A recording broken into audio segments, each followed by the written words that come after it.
niya. Actually, yung liwanag nga na lang to, result na lang siya. Kasi Exactly. ang una talagang kung purpose lang na ni God, Yung is utos niya. lupitan mo yung sarili mo. As a Exactly. lalaki ka. Yes. Alagaan yung sarili mo, palakasin mo sarili mo, payamanin mo, patalinuhin mo. Represent palagaan mo. him well. Represent mo. Represent mo. Siya yung Ako, gumawa anak kita eh. Di ba? Re-represent mo lang si God. So Make ngayon, him pag proud. dinevelop mo yung sarili mo as lalaki na gano'n, na parang God-like ka na, kahit saan ka lumapag, no, liwanag na yun. Di ba? Kunyari, naging kaibigan ko to siya, mapagmamayabang na ako nito for life. Right. Naging kaibigan ko si Kuy Kuy, ganyan-ganyan. Tingnan mo, wala nga sa mission niya yung babae.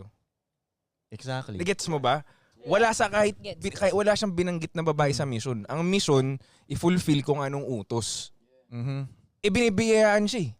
Yeah. Minsan may ganun din mindset na halimbawa ang lalaki, o halimbawa siya, open siya sa polygamous relationship. O pag tinanong mo siya, kung dagdagan natin yung team member ng relasyon mo, magiging okay ba yun para sa mission mo? Hindi. Halimbawa, ikaw,